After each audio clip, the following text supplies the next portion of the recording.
लोग देख रहे हैं कक्षा 10वीं की गणित का प्रश्नावली 3.2। तो प्रश्नावली 3.2 का यह हमारे पास सामने जो क्वेश्चन है वह क्वेश्चन नंबर 3 है।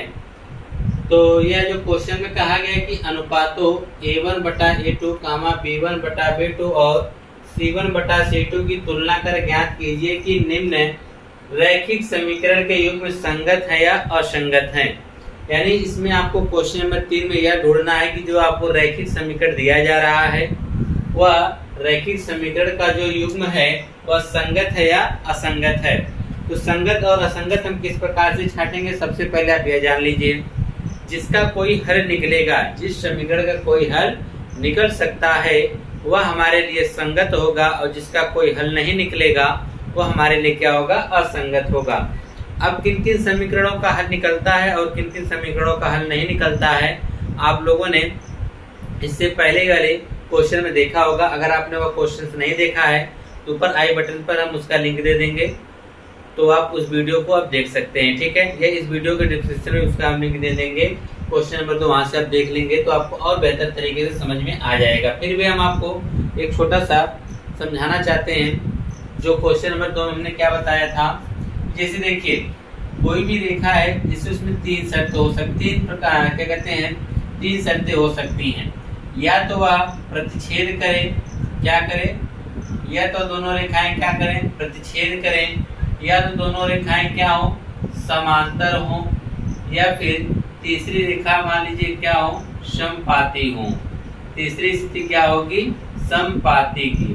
तो यह 3 स्थितियां बनेंगी और तीनों स्थितियों में इसके जो क्या कहते हैं, इसके जो तुलना की जाती है अनुपातों का वह सबके लिए अलग अलग होता है। जैसे अगर तीनों अनुपात यानी a1/a2, b1/b2, c1/c2 अगर यह तीनों अनुपात आपस में बराबर नहीं है तब कौन सा स्थिति होगी, तब दोनों रेखाएं प्रतिच्छेद करेंगी।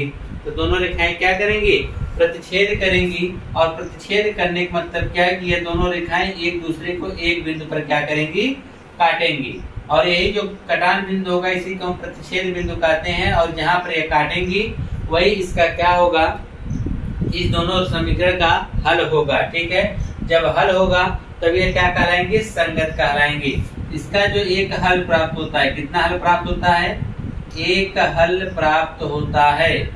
और जब जिसका हल प्राप्त होता है तो वह क्या कहलाते हैं, संगत कहलाएंगे। जिसका हल हमको मिलेगा वह संगत कहलाएगा, जिसका हल हमको नहीं प्राप्त होगा हमारे लिए क्या कहलाएगा, असंगत कहलाएगा। अगर प्रतिच्छेद में आप देख रहे हैं कि तीनों में बराबर नहीं होते हैं। अगर हम संपाती की बात करें तो संपाती में यही अनुपात जो होता है a1/a2, b1/b2 और c1/c2, यह तीनों के तीनों आपस में क्या होते हैं, बराबर होते हैं। तो संपाती कुछ इस प्रकार होती है। कोई एक रेखा है, मान लीजिए यह रेखा आपकी a1x + b1y + c1 = 0 है। इसी के ऊपर हमारी कोई दूसरी रेखा भी क्या हुई, चलने लगी।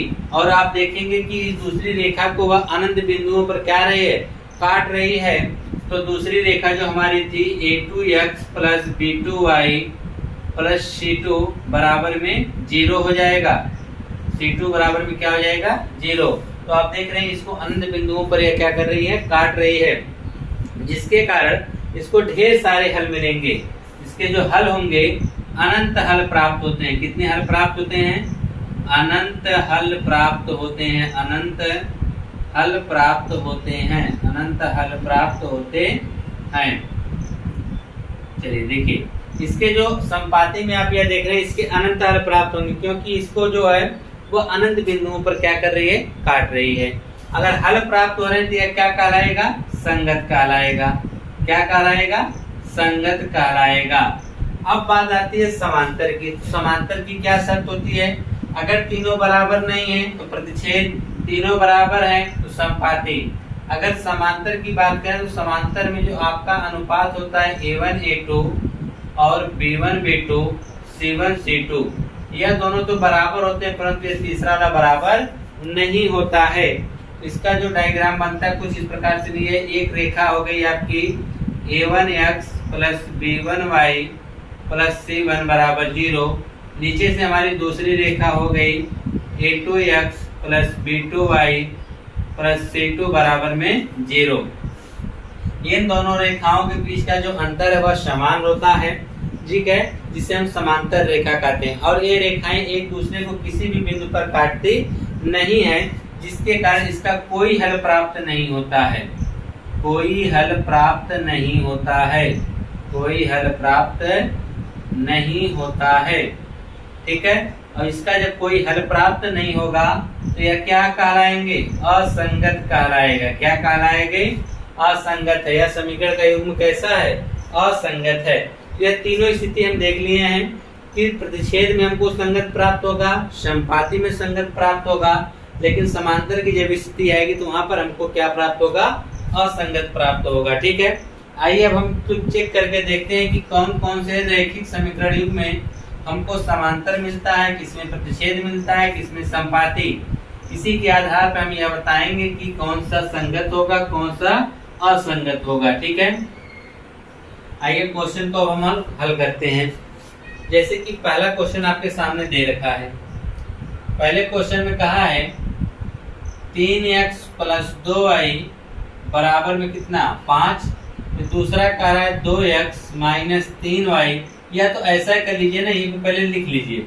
दो समीकरण है A1 A2, तो मानना ही पड़ेगा कि A1 बराबर हमने 3 ले लिया, B1 बराबर यहाँ से हमने 2 ले लिया। और एक चीज यह ध्यान दीजिएगा, हम 5 को इधर पक्षांतर के बराबर हमेशा 0 रखेंगे, क्योंकि व्यापक समीकरण रूप क्या होता है? ax plus by plus c बराबर 0। बराबर में 0 होना चाहिए, ठीक है। इसलिए 5 को पहले इधर पक्षांतर करेंगे। 3x प्लस 2y, 5 इधर आएगा तो माइनस 5 बराबर क्या हो जाएगा? 0। अब हम लोग यहाँ से इसके गुणांकों की बात करेंगे। जैसे a1 का जगह क्या है? 3 है, b1 की जगह कितना है? 2 है, c1 की जगह पर कितना है? माइनस 5 है। ये तो समीकरण 1 के लिए हो गया। समीकरण 2 हमारा जो है यहाँ पर है 2x माइनस 3y बराबर 7। 7 को इधर लेकर आओ तो 2x माइनस 3y तो माइनस 7 बराबर क्या हो जाएगा? 0। अब यहाँ से अगर हम लिखें गुणांकों को तो a2 बराबर हमारा क्या हो जाएगा? 2 होगा। a2 बराबर 2 हो जाएगा। और हमारा b2 बराबर जब हम देखेंगे तो यहाँ से हमको क्या मिलेगा? माइनस 3 मिलेगा। c2 की बात करें तो यहाँ से क्या मिलेगा? माइनस 7 मिलेगा, क्योंकि c2 यहाँ पे क्या है? माइनस 7 है, ठीक है। तो हमने इस बिंदुओं को तो निकाल लिया है। अब हम निकालेंगे अनुपात। यानी अनुपात क्या निकालेंगे कि a1 बटा a2 बराबर कितना है? a1 बटा a2 मतलब a1 का मान 3 है, a2 का मान 2 है। अब हम b1 बटा b2 देखेंगे। b1 बटा b2 मतलब b1 कितना है? 2 और b2 कितना है? माइनस 3 है, ठीक है। और इसी तरह से हम c1 बटा c2 भी देखेंगे। c1 बटा c2, c1 कितना है? माइनस 5 है, c2 कितना है? माइनस 7 है। माइनस से तो माइनस कट गया, 5 बटा 7 आया। तो आप देख रहे हैं यहाँ पे a1 बटा a2 3 बटा 2 आ रहा है, यहाँ पे b1 बटा b2 जो आ रहा है वह 2 बटा माइनस 3 आ रहा है। c1 बटा c2 क्या आ रहा है? 5 बटा 7 आ रहा है। तो इसका मतलब तीनों की तीनों जो अनुपात आ रहे हैं वह अलग अलग आ रहे हैं। अनुपात कैसे आ रहे हैं? अलग अलग आ रहे हैं। जब अनुपात अलग अलग आ रहा होगा तब हम कहेंगे कि यह जो कैसी रेखाएं हैं? प्रतिच्छेद रेखाएं हैं। क्योंकि यहाँ पे ऐसे लिखा जा सकता है कि a1 बटा a2 is not equal to b1 बटा b2 is not equal to c1 बटा c2। तो यह जब हम देख रहे हैं कि तीनों के तीनों बराबर नहीं है तब यह कैसी स्थिति है? यह प्रतिच्छेद की स्थिति होगी। जब प्रतिच्छेद रेखा की स्थिति होगी तब हमारे समीकरण क्या कहलाएंगे? संगत कहलाएंगे। क्या कहलाएंगे? संगत कहलाएंगे। तो नीचे लिख देंगे कि रैखिक समीकरण युग्म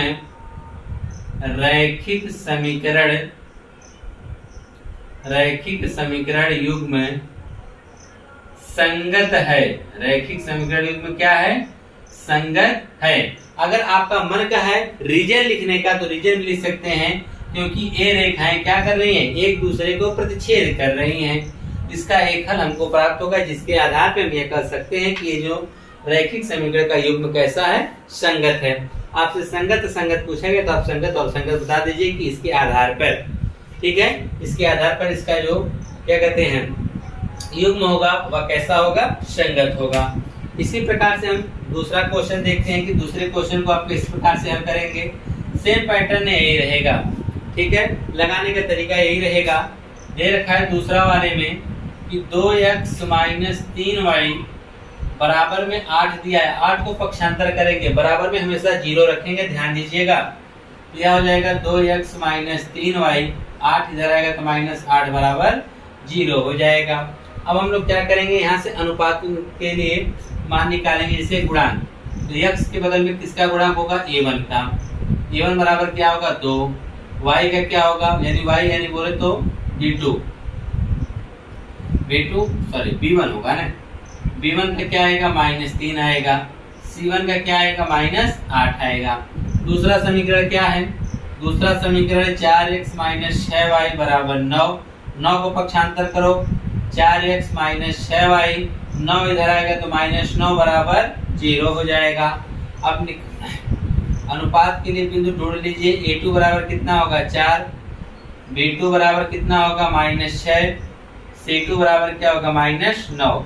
अब अनुपात निकाल दीजिए। अनुपात निकालेंगे a1 बटा a2। a1 का मान क्या है 2, a2 का मान क्या है 4। हम देख रहे हैं कि यह कट जाएगा, 2 1 कम 2, 2 दूना 4।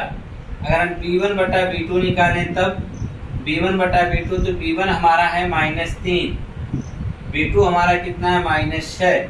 यह तो माइनस से माइनस कट गया, 3 1 कम 3, 3 दूनी 6 यानी 1 बटा 2 आ गया, ठीक है। अगर हम इसके और बात करें नीचे आपको दिखाई देगा, तो हम c1 बटा c2 निकाल दे रहे हैं, ठीक है। c1 बटा c2 अगर हम निकालेंगे तो c1 का मान हमारा है -8 और c2 का जो मान है हमारा -9 है। यह दोनों तो माइनस कट जाएगा, लेकिन यह आ जाएगा 8 बटा 9। क्या आ जाएगा 8 बटा 9 आ जाएगा। तो हम इसके आधार पर यह देख के अनुमान लगा सकते हैं कि a1 बटा a2 जो आ रहा है 1 बटा 2 आ रहा है, b1 बटा b2 भी 1 बटा 2 आ रहा है, लेकिन c1 बटा c2 8 बटा 9 आ रहा है। इसका मतलब a1 बटा a2 और b1 बटा b2 यह तो बराबर हैं, परंतु यह जो तीसरा यानी c1 बटा c2 यह उसके बराबर नहीं है। तो यहाँ पे हम लिखेंगे कि a1 बटा a2 बराबर b1 बटा b2 तो बराबर है, परंतु c1 बटा c2 बराबर नहीं है, जिसके आधार पे हम यह कह सकते हैं कि यह जो है हमारा समांतर रेखा की युग्म है। कैसा है, समांतर हमारा है। तो यह जो रेखा कैसी है, समांतर है। तो यह जो रेखा समांतर होगी तो एक दूसरे को कहीं काटेगी नहीं, तो इसका जो रैखिक समीकरण होगा वह क्या होगा, असंगत होगा। लिखेंगे रैखिक समीकरण, रैखिक समीकरण के युग्म असंगत हैं। के युग्म क्या है, असंगत हैं। असंगत क्यों है, क्योंकि ये दोनों रेखाएं समांतर हैं। समांतर किस आधार पर, इसके आधार पर, ठीक है। a1 बटा a2 बराबर b1 बटा b2 is not equal to c1 बटा c2, ये समांतर की शर्त है, ठीक है। जिसके आधार पे आप कह सकते हैं कि ये समांतर है, जिससे इसका कोई हल हमको प्राप्त नहीं होगा, और जिसका हल प्राप्त नहीं होगा वो हमारे लिए क्या कहलाएगा, असंगत कहलाएगा, ठीक है। इसी प्रकार से अब हम इसका नेक्स्ट क्वेश्चन देखते हैं, तीसरा, ठीक है। तीसरे वाले थोड़ा सा बटा करके दिया है, तो उससे डरने वाली कोई बात नहीं है, बस हम लोग अपना नियम फॉलो करते जाएंगे, वह क्वेश्चन हल होते चला जाएगा। तीसरा वाला कह रहा है कि 3 बटा 2x प्लस 5 बटा 3 बराबर 7। 7 को इधर लाओ, 3 बटा 2x प्लस 5 बटा 3y, 7 इधर आएगा तो -7 बराबर 0, क्योंकि इसके बराबर हमको 0 रखना है, ठीक है। तभी इसके व्यापक रूप के नियम को यह फॉलो करेगा। तो यहाँ से जब हम a1 बराबर निकालेंगे अनुपात के लिए, तो हमको क्या मिलेगा, 3 बटा 2। b1 के लिए निकालेंगे तो 5 बटा 3, c1 के लिए निकालेंगे तो -7 आएगा, ठीक है। उसी प्रकार से हम जब दूसरा समीकरण लिखेंगे 9x - 10y बराबर में 14, तो यहाँ हमारा हो जाएगा 9x - 10y, 14 इधर आएगा तो -14 बराबर में क्या, 0। तो जब लिखेंगे तो यह हो जाएगा a2 बराबर 9 हो जाएगा, b2 बराबर हमारा हो जाएगा -10, C2 बराबर हमारा हो जाएगा -14। ठीक है, तो हमने इसके तो अनुपातों के लिए बिंदु तो निकाल लिए हैं। अब अनुपात निकाल लेते हैं कि A1 बटा A2, A1 का मान हमारा है 3/2। ध्यान दीजिएगा, पूरे के बटा में A2 कितना है 9, और जो चीज बटा के बटा ऊपर होती है वो कहाँ आ जाती है नीचे। तो यहाँ पर आपका यह हो जाएगा 3/2, नीचे का 3 दूनी 9 दूनी 18, यानी 3/18 होगा। इसे हम काट के और छोटा कर सकते हैं, 1/6 लिख सकते हैं। 3 एकम 3, 3 छक 18।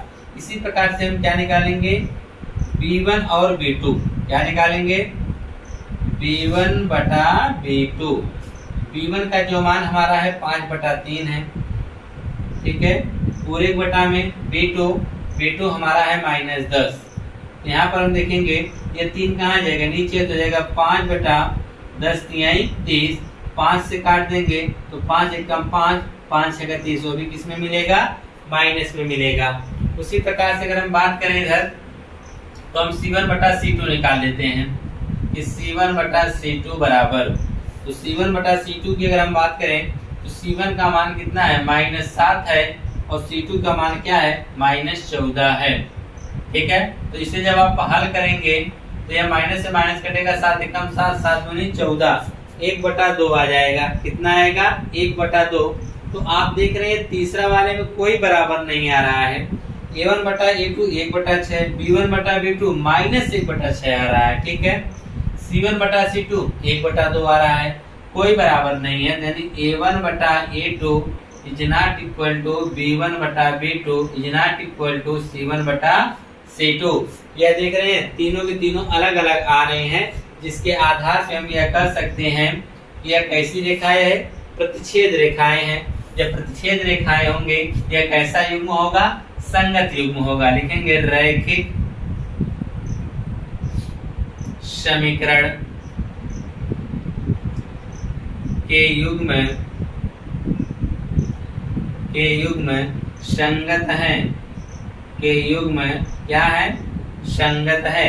रैखिक समीकरण के युग्म कैसे हैं, संगत हैं। ठीक है, इसी प्रकार से अब इसके 2 क्वेश्चन और बचे हैं, आइए उसको भी देख लेते हैं।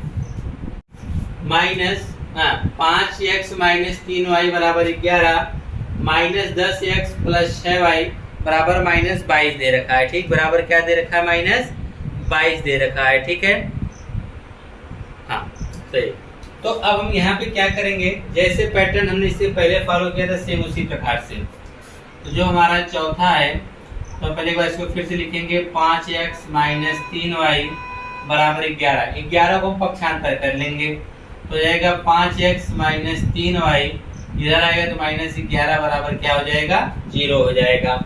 अब इसके हम लोग लिखेंगे कि A1 बराबर जो देखेंगे कितना है 5 है, B1 बराबर कितना है -3 है, और अगर हम C1 की बात करें तो यहाँ पे कितना है -11।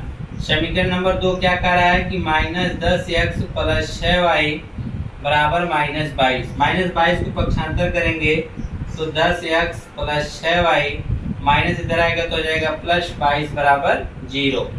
अब देखिए उसके बाद जब हम इसकी व्यापक रूप से तुलना करेंगे, व्यापक रूप का जो समीकरण है उससे तुलना करेंगे तो हमको A2 बराबर हमको क्या मिलने वाला है -10, और B2 बराबर अगर हम बात करें कितना मिलेगा 6, C2 की अगर हम बात करें तो कितना मिलेगा 22 मिलेगा। ठीक है, हमने तो इसके समीकरण से व्यापक रूप के वाले समीकरण से तुलना तो कर दिया है। अब अनुपात निकालना है। तो अनुपात हमारा होगा A1 बटा A2 बराबर, A1 का मान 5 है, A2 का मान -10 है। A1 का मान 5 है, A2 का मान -10, हल करेंगे तो क्या आएगा 5 एकम 5, 5 दूनी 10, तो 1 बटा -2 आ जाएगा। ठीक है, B1 बटा B2 की अगर हम बात करें, B1 बटा B2, तो B1 हमारा है -3 और B2 हमारा है 6। इसको अगर हम हल करेंगे, काटेंगे, ये हमारा क्या मिलेगा -1/2 मिलेगा। ठीक है, चाहे माइनस ऊपर है या नीचे रहे तो इसका जो माइनस होगा यहाँ सामने आ जाएगा, इसका भी कहाँ आ जाएगा, सामने आ जाएगा। तो ये भी -1/2 होगा, यह भी -1/2 हो जाएगा। ठीक है, ठीक उसी प्रकार से अगर हम C1 बटा C2 निकालेंगे, C1 का मान -11 है, C2 का मान क्या है 22 है, हल करेंगे तो माइनस यहाँ हो जाएगा 1/2 आ जाएगा, 11 का 11, 11 दूनी 22। तो आप देख रहे हैं कि इसका जो तीनों के तीनों अनुपात आ रहे हैं वो बराबर आ रहे हैं। तो लिख सकते हैं कि A1 बटा A2 बराबर B1 बटा B2 बराबर C1 बटा C2। तो यह किसकी शर्त है? यह संपाती रेखा की शर्त है। संपाती रेखा होने के कारण इसके जो अनेकों हल प्राप्त होंगे और जिसके हल प्राप्त होंगे उसको हम क्या कहते हैं? संगत युग्म है। तो लिख सकते हैं कि रैखिक समीकरण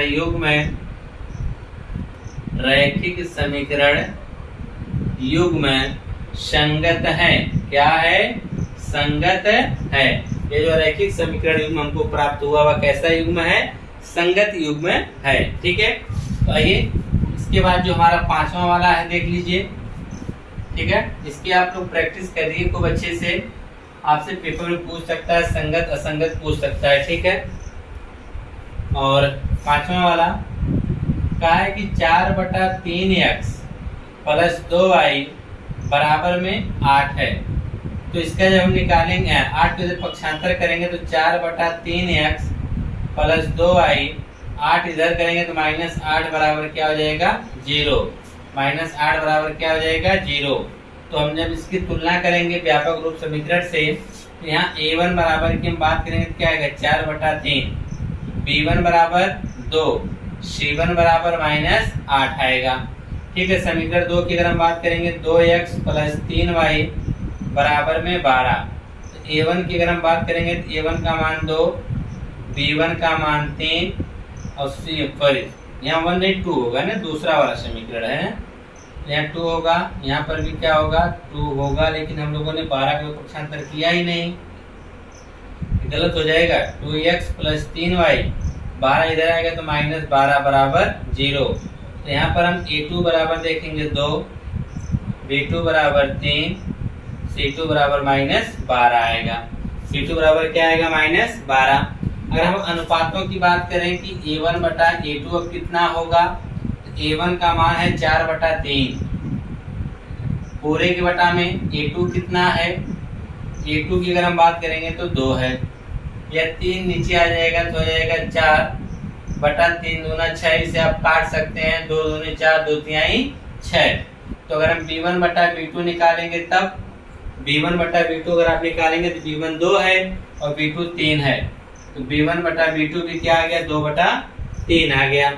ठीक उसी प्रकार से हम लोग C1 बटा C2 निकालेंगे। C1 हमारा -8 है, C2 हमारा -12 है। अगर इसे हम हल करेंगे तो माइनस से माइनस तो कट जाएगा, 4 दूनी 8, 4 तिहाई 12। तो यहाँ भी आप देख रहे हैं कि तीनों के तीनों अनुपात क्या आ रहे हैं? बराबर आए हैं। जिसके आधार पर लिख सकते हैं कि A1 बटा A2 बराबर है B1 बटा B2 बराबर है C1 बटा C2 के। अगर तीनों के तीनों बराबर हैं तो ये कैसी रेखाएं हैं? संपाती रेखाएं हैं, क्योंकि संपाती रेखाओं के शर्त हैं। अगर संपाती रेखा है तो इसको जो अनंत बिंदुओं पर काटेगी तो अनंत बिंदुओं पर काटेगी तो इसके जो हल होंगे वह अनंत प्राप्त होंगे। जब ये अनंत होंगे तो इसके जो हल आपको मिल रहे हैं तो इसलिए क्या कहलाएगा? संगत कहलाएगा। देखेंगे रैखिक समीकरण के युग्म संगत होंगे या संगत हैं। रैखिक समीकरण के युग्म कैसे हैं? संगत हैं। तो आपने क्वेश्चन नंबर 3 देखा। ठीक है, इससे पहले हमने क्वेश्चन नंबर 2 पढ़ा रखा था। अगर आपने नहीं देखा तो देखिए यहाँ पे वीडियो शो करेगा, इस पर क्लिक करके आप देख सकते हैं।